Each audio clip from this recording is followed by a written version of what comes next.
FSN Radio. It's all about what's next. Go to financialsurvivalnetwork.com and sign up for your free weekly newsletter. You'll also get 3 free reports. The Financial Survival Network. It's all about what's next. Welcome, and you are listening to the Financial Survival Network. I'm Kerry Lutz. It's February 27th, 2018, and a lot of you out there think it's all about time. But when you hear from the next person, you'll realize it's all about money.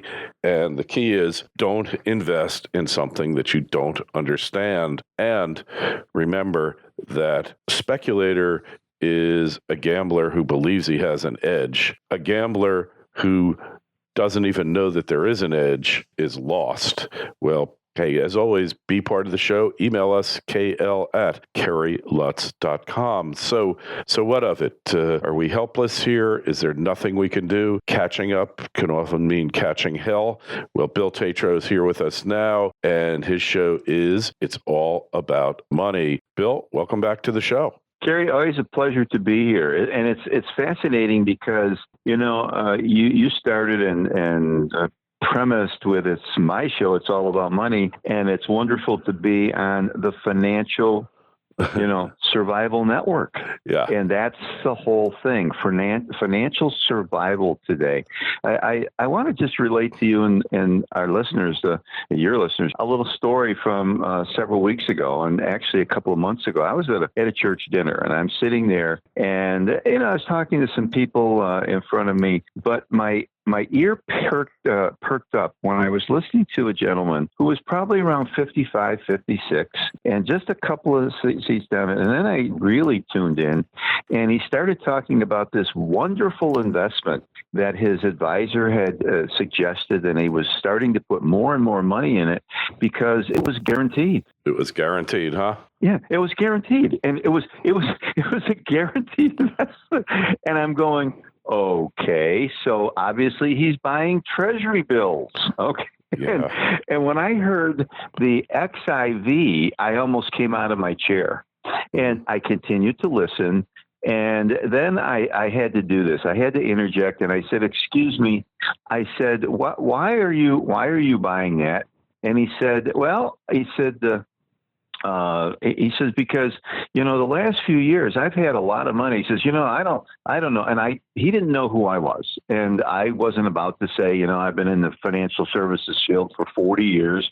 I've been on the firing line advising people for probably 35 of that. I retired a few years ago as a day-to-day advisor, but of course still on the radio and writing and like that. But I said, he said, we've had, and he said, as I was getting older, I went into the kind of the 60-40 with the bond and the stock. And actually, as I getting older, my wife's getting more conservative, and we got more and more bonds. And he says, you know what you can make in a treasury bond? He goes, nothing. He said, and so, and I said, okay, so kind of go to the core here. And he says, we sit down every year with our financial advisor. And the first thing we do is look at our plan. Are we on track with our plan? I go, okay. And I knew where he was going with this. He said, we have in there that we have to make 8% a year.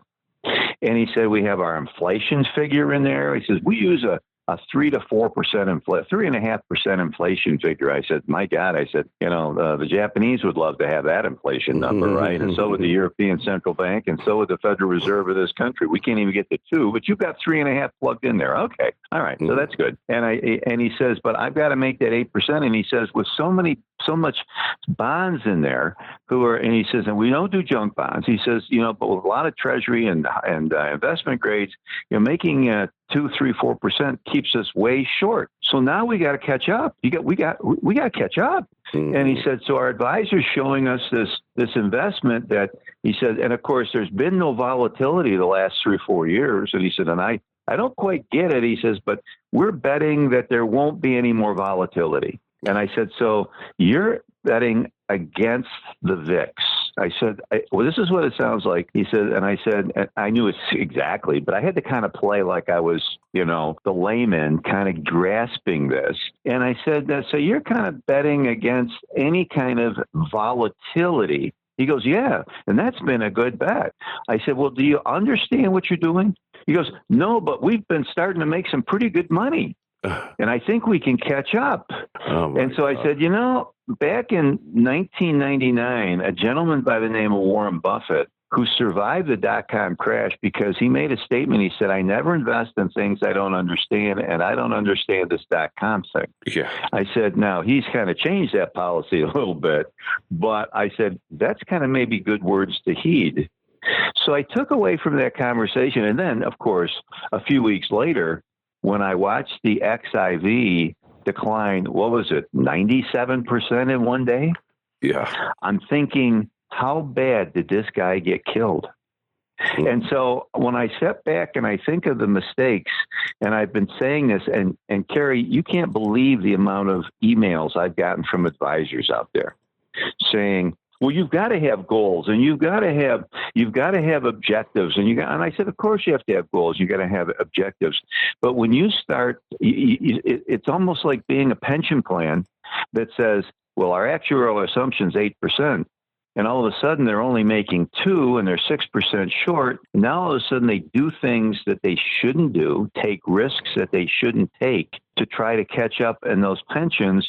And then they lose more and more and more. And that's why pensions are so woefully underfunded today. And we will come to that crossroads. We will have a meeting with Jesus about this whole thing. But that's amazing to me that all of a sudden, and this is what's being driven by many advisors out there, because, well, it's always been done that way. We sit down, here's our goal, here's our objective, this is what we've got to make. And people get in their mind, they've got to make that. Come heck or high water, this is what they're going to do, whether they understand it or not. And then they step back, and I can imagine this guy stepping back after those couple of days, and especially that one Monday when the XIV goes 90+% down, loss, and he goes probably, oh my God, what did I do? Yeah. Well, it's frightening that people really can get taken for a ride like that, but it happens over and over again. And now he thought he was behind before. Can you imagine how far behind he is now? Oh, it's unbelievable. I think if I've learned anything in my multitude of years, I think and it's the survival, using the word in the name of your network, the survival, financial survival network. The survival is basically do the things be protective, and in many instances, it's the return of, somebody once said the return of capital, not necessarily the attempt of return on capital.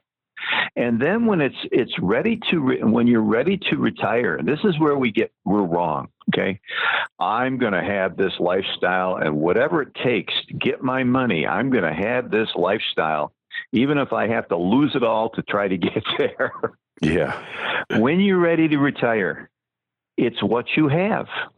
When you sit down with your spouse, you sit down with your significant other, and you go, this is what we get on a cash flow basis. This is what we have in capital.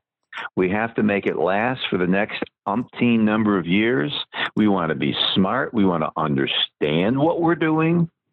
We want to be able to explain it. This guy couldn't explain it. Yeah. And this guy had, at that point in time, I said, can I ask you, do I dare be presumptuous to ask you, how much money do you have in this XIV? And the guy smiled and he jingled and was very proud. He says, I got about a quarter of my assets. Oh my God. A quarter of his assets in something he had no clue about. No clue about. Only because, well, it's been doing really well the last few years. The last 6 to 9 months, and all the big boys are in it. And boy, since all the big boys are in it, I'm going to do that. And so now all of a sudden, like you said, I imagine. Well, I mean, he just lost 25% of his money. Yeah. Well, that's assuming that he didn't sell out. Otherwise it came back. It's probably was 10 or 11. He's still down quite a bit. I'm saying the VIX. But you know as well as I do that the panic of people out there is usually, buy at the top and sell at the bottom. And it's been always, that's something else. I just like it when they do modeling, when people will come out and say, well, we have this portfolio and we're going to model what would have happened had you taken our strategy over the last 5 years or 10 years. The problem, and I've always said this, I've said this since day one. When you do that, modeling takes out the emotion, it takes out the humanness of it. Because when somebody's sitting there, and I'm sure this guy, and he's got his wife sitting there, and she knew it. She was sitting right there. She was listening right along. And I asked her, "Do you understand this?" She says, "I have no clue, and it makes me very nervous." That was probably the best comment that I heard at that table. And she said, I don't understand it, and we got a lot in it, and that makes me very nervous. And you know darn well that more than likely, I mean, even the best professional can be very, very unsettled and uncomfortable when things are going against them. You'll find them, kind of taking actions that maybe later on they regret that they have taken. It's always easy to look back. It's always in hindsight to look back. Well, if I just sat through that .com crash, if I just sat through that crash of 29, boy, I'd have been okay. I'd have come through it. But then it's doing that, watching it, surviving, and emotionally being able to sustain that casuality, as I say, that one has. Besides not understanding what he was doing, he was also buying in effectively at the peak. And buying in when the volatility was at its historic lows. I mean, the VIX was at 9 3-4 months ago. It hit like an all-time low in all the years. Oh, and if you're not familiar with it, the Volatility Index, you can find it at the VIX. VIX and the XIV is the short end of that. I guess it's a leveraged ETF or maybe non-leveraged ETF that goes short. It's leveraged. Yeah, they're all leveraged. And the problem with the VIX is even when you're right, you can't do it long term because what happens is it's got all these options in it, and you have this thing called time decay where the options start becoming worth less and less, and then they become worthless, which is why the VIX always goes down over time, except when there's a blip like a couple of weeks ago and stocks go down 1,000 points in a day. Then all of a sudden the VIX will skyrocket. It was up to 51. I think that was its high. Now it's just looking at it this morning, it was down to 17. So he could have gotten out with about a 40% loss if he stayed in. But I bet he's cursing the VIX and wondering why it's not a 4-letter word. And you were giving time erosion. He doesn't even understand. I mean, that is so far from that. But my point is, and even in the greater detail, is that he felt forced. That he had been behind. Oh, I'm so wrong in having part of my assets in secure capital and secure things that I know, in a fixed environment, a treasury environment, or even, a good blue chip this or that. I mean, I'm not here to tell people what to do with it, but just the idea that all of a sudden, and here we go again, as far as back in 2006 and 7 and 8, my gosh, I've got to start putting houses into my IRA. What a fool I am. Gary, I don't have 4 or 5 houses in my, look how houses have gone up. And the head of the Federal Reserve, Ben Bernanke, said houses never go down. The housing price nationally never goes down. So I've got to get in there because trees are going to grow to the sky forever. We've got the same exact mentality today. We never, ever, ever learn. And if we haven't been in something and it went from 10 to 100, oh my goodness, the advisor will say, hey, Bob, you haven't been in this. It went from 10 to 100. I think it's time to get in. Let's get in at 100. And the retailer always, the retail client always gets in at the top. Interesting point, interesting fact. In 2000, in January, February of 2000, this was the 2 months before the .com crash, the greatest number of trusts that were being sold and these were unit investment trusts, which basically had all just .com stuff. The most were sold to retail investors in those 2 months prior to, in the whole decade. Those 2 months, the most sold, billions of dollars sold, the most within 60 days of the top of the market. And it always happens. And guess who's the biggest investor in these markets today? It's the retailer. Yeah. It's the retail customer. History may not rhyme, or I should say, may not repeat, as Mark Twain once said, but it certainly rhymes. Yeah, it's rhyming in an awful note now as well. And there's no surprises here, Billy. This happens repeatedly over and over again. I just think of H.L. Mencken, what he said, that no one ever went broke underestimating the intelligence of the American public. How about, the P.T. Barnum movies out, The Great Performer, right? But he also said, there's a sucker born every minute. And two to catch him. and this guy got caught. It's a shame. And it sounds like he was a conservative investor his whole life. And now he's really got to catch up. Yes.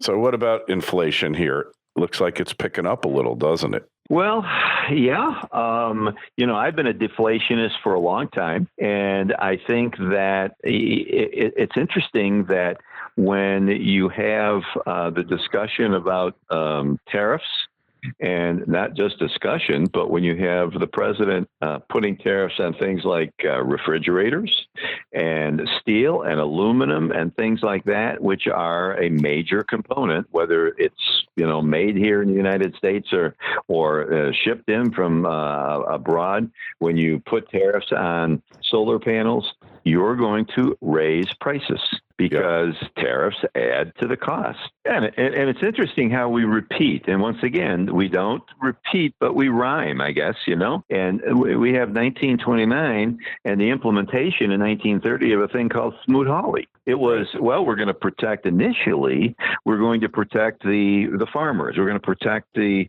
produce that's coming in. But then every congressman and senator saw this as a great benefit for their home territory and got a lot of votes.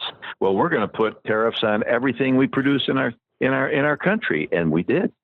And so here you have President Trump, who is now going, we're open for business here, and then comes home from Davos and immediately raises or puts tariffs on stuff that's not even made here in the United States. And so therefore, you're going to raise prices. That's inflation. That is inflation. And so, it's fascinating that we just continue. And what's the big thing? Will the Fed raise interest rates 3 times or 4 times? Or maybe Goldman Sachs says they're going to do it 5 times. There's always been, historically, when we get to those crossroads, the Fed's decisions that are significant.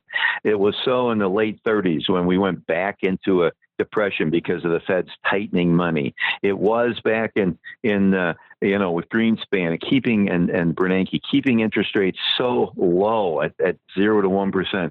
Now we see since 07 and 08 this experiment called quantitative easing, which has just tripled and quadrupled balance sheets, whether the European Central Bank or whether it's the Japanese bank or the Federal Reserve. And now they're going, we're so out of whack. We're so leveraged. Our balance sheets are so bad. We're printed so much money. And now all of a sudden, but it's always at the center, the Federal Reserve, having made, in my opinion, always the wrong mistake, but apparently riding to the rescue to try to solve the problem that they created. Yeah. I know I'm out there in left field, but if I had my way, I would be eliminating the Federal Reserve. Yeah, well, that's a story for another day. That's a topic for another day. Yeah, we could talk about that a lot.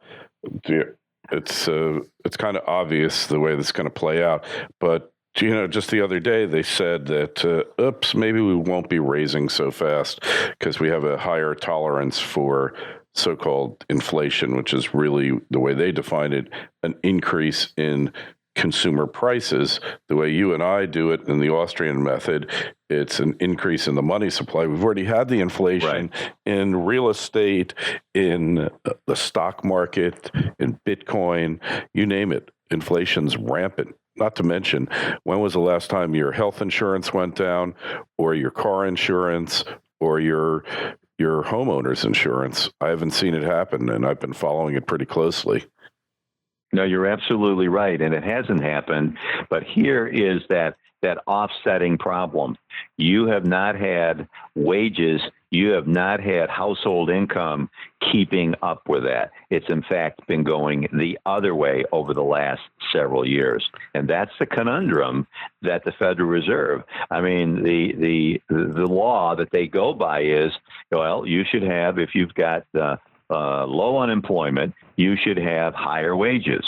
Well, then you get to the question is that low, that 4% unemployment, which now President Trump has made his own, is that real? Is that number real? And when you discount 90 million plus people not in the participation pool, you have to wonder. And so that's the conundrum that they're in. Hey, how come wages are moving? Well, they will. They will. They will. Hey, it's like it's always around the corner. So, question, Bill, we got another minute or two. Okay. The tax cut, Bill, didn't go far enough in a lot of respects, but certainly on the corporate end, it's a windfall. Good, bad, ugly. What's your take on it? Well, my take on that is it was very predictable. Not that we go. First of all, I'd like to know the number of corporations that are actually paying 30 plus in tax.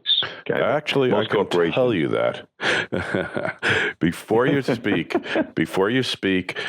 7 of the 30 Dow Jones were paying less than an effective tax rate of 35%. Companies like AT&T were paying in the 30s.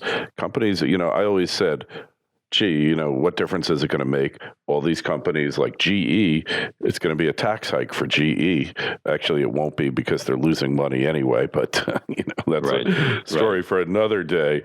But I think more important, Gary, is that what were they going to do with that money? Mm-hmm. Because when they had that meeting, and I think Munchin was having that meeting, and 15 or 20 CEOs were at the conference, and they were talking about, before the bill was voted on, how many people would take that money and put it back into themselves from the standpoint of hiring people, raising wages, increasing research and development, doing all those good things, and not one person raised their hands. Not one. And they made a joke of it. They I guess we shouldn't have had the cameras on there, right?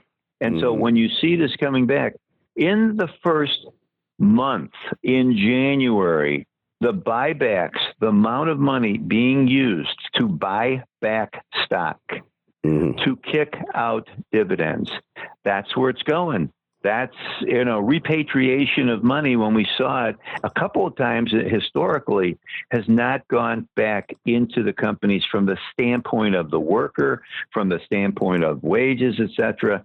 No, it's very predictable. And that's where it keeps going back in. And that does not grow an economy. It grows the stock market. Grows the stock market and makes that 1% or 0.1% a whole lot wealthier. But that, to me, was very, very predictable. Well, we did see all these bonuses and wage increases. Walmart raised their minimum wage to $11, a whole bunch of different benefits implemented by these companies. AT&T, perfect example, put out the $1,000 bonuses. They're going to save, I guesstimate, about $2 billion, and they spent about $400 million of it on their employees. Plus, that's wonderful. Plus, minus, there's a lot of pluses to it. I mean, it probably should have. They probably should have called them for a moratorium on stock buybacks for 9 months. Let them go do it at the end of the year. But I agree with you. The concept of the stock buyback does absolutely nothing. But there are companies who are investing more, and foreign companies coming here as well. Well, as they say, we will see. And it's where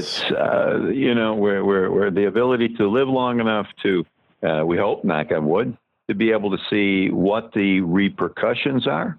And every action through history has never been with the fact of saying, well, I'm taking this action because I think it's not going to work. Yeah. People take actions and people pass things because they think it's going to work. And then we have the luxury of being able to look back and go, the guys that did Smoot-Hawley, they had the best intentions in the world, And guess what? Would they have actually passed that bill if they had been able to look into the future and see the Great Depression, which ultimately became greater, 100%, but much of it because of that. Yeah, but we will see. Time will tell. Well, it's the same thing. Look, right in the middle of the so-called Great Recession, what does Obama do? He puts in Obamacare and raises taxes. And that was another mistake they made during the Great Depression because it's deflationary, pulling money out of the economy. That's what the government seems to do best, doesn't it, Bill? Well, if I can conclude this, with this particular comment, what it proves out is if you sit back and you look back, just like you said with Obama, and say, in hindsight, that was really stupid.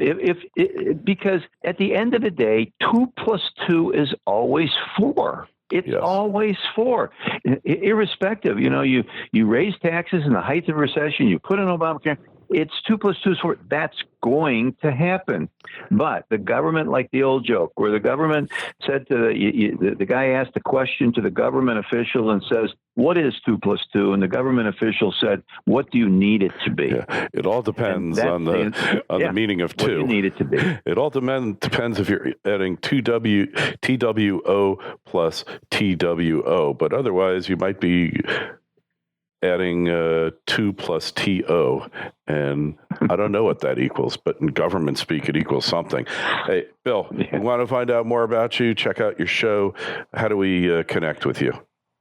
You go to BillTatro.com, and for some really good benefits, if I would go to Bill Tatro, that's TATRO.com/radio. BillTatro.com/radio, and they'll find a very big bonus for listening to your show or your radio listening audience. BillTatro.com/radio. Hey, very cool.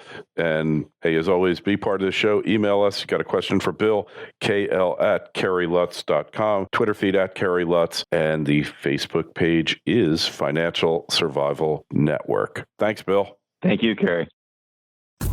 FSN Radio. It's all about what's next. Go to financialsurvivalnetwork.com and sign up for your free weekly newsletter. You'll also get 3 free reports. The Financial Survival Network. It's all about what's next.